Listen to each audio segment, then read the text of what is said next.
Okay, so we're back. So in this video, we are going to look at our jar closed. This would be segment number 8, video number 8. And we're rounding up our complete tutorial at this time. And we are going to be affixing our bauble. Now, this is the time that, of course, I told you earlier in the last segment, you will want to gather whatever baubles and items that you might want to put onto your project. And this glass and clay treasure jar, you are now going to, if you so choose, to adhere something decorative on the side of your vessel. So for me, I like this little guy here.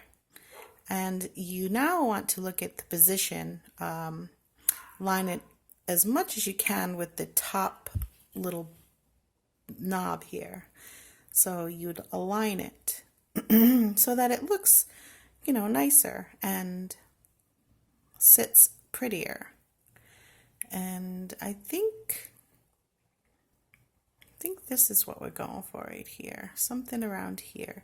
And also, it's a good way to take a side that's not your favorite side. So there's always a side that's really coming really pretty and a side that's not as pretty. So you can choose a side based on that. So for me, there's a little scene here where I applied my texture. So the texture that you see was applied. And so I pick a side that I don't love. So maybe it's this side. Okay, and maybe it's not, but you can look at your project and decide where you'd like to adhere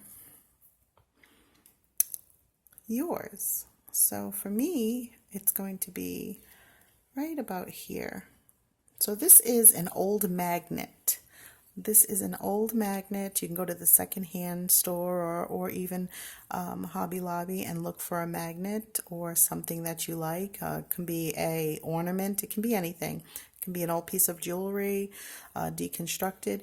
And find your place on your item and adhere it. So for that, you would need your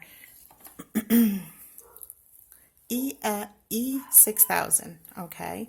So you'd want to look at your item in front of you and look at your project here and just kind of see where you want that to line up and where you want it to sit. It's sitting very nice naturally right where it is, and that's what you want. You want to make sure your item's sitting naturally. And for me, it's even better if I do something crazy like make it not straight. I can line it up like such.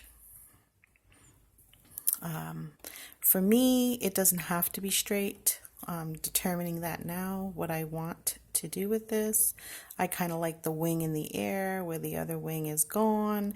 For me, it makes it a little more balancing. So that's what I'm going to be doing with mine. Okay, and so you see it sits very well. So you can take your item, whatever that is, it can be, again, your jewelry, whatever, and you can apply your ES 6000 to the back. And I would use a nice bit of it, but nothing too crazy. I don't know if you can see that. I applied it right from the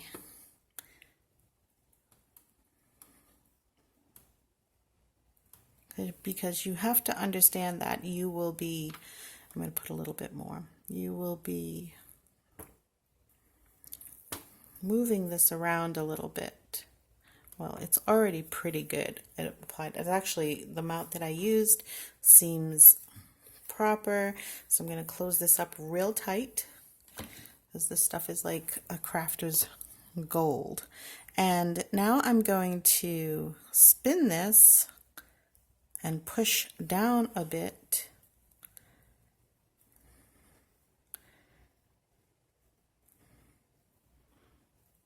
to reflect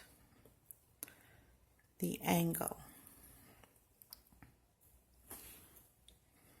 Now for me to keep this angle, I also want you to attach your cover if you can.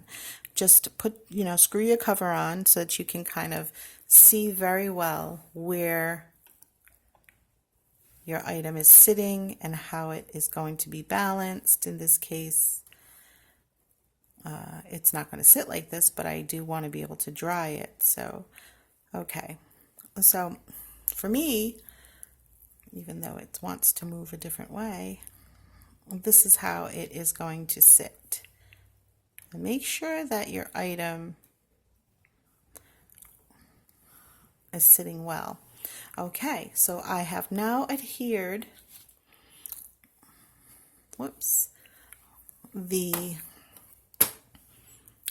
the magnet, the old deconstructed magnet. It does have the magnet on the back side. I didn't feel that I needed to take it off because it raises it up a little bit, which is kind of cool in its own way. And I used the E6000. And now you'll let that dry.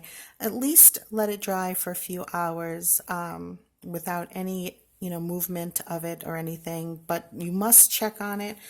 So you do have to get that.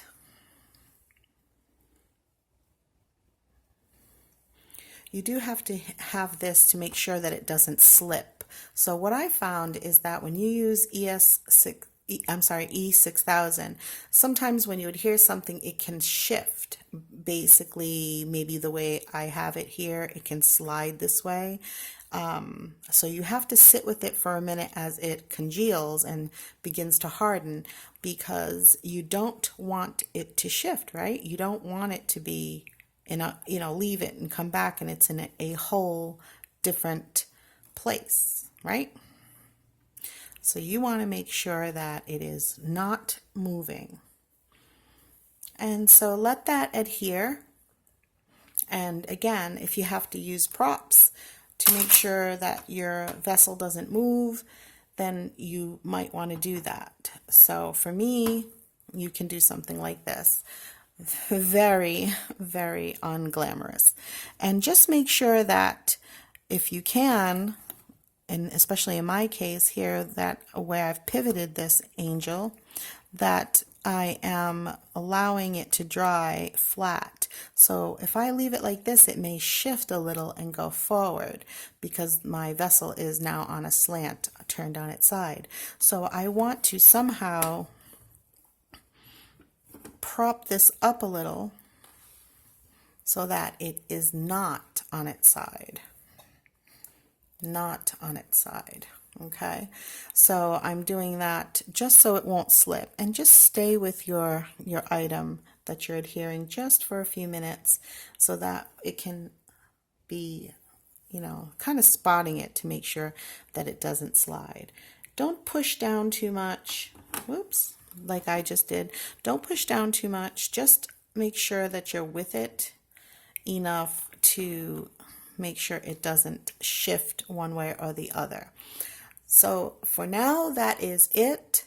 Again, make sure you take some time with this step and seeing where you want your item to be on your project. How low, how high.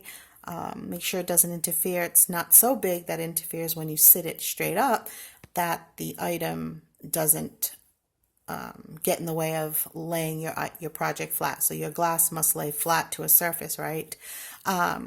And so you want to make sure you stay with it to make sure it's positioned the way you think is worth it and proper for your item and your project. And stay with it just for 1 or 2 minutes, maybe up to 5 minutes, check on it. And then once you start seeing that it's a little difficult to move and it's not shifting, it's a little firming up really quick, then you can set it up and leave it. Just check on it one more time. I always like to do that just for to make certain that it isn't moving or it hasn't moved, because you can't correct it without breaking it off and ruining your entire project. Potentially ruin your entire project.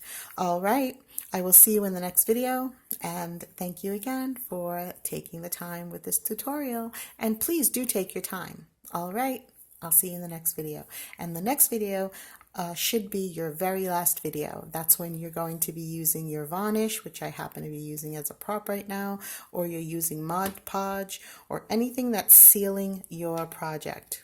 Make sure it seals clay, glass, wood. It works on all multi-surfaces. So that will be the last video that you will be sealing this product, and you will be having your project forever cast. All right, see you in the next video.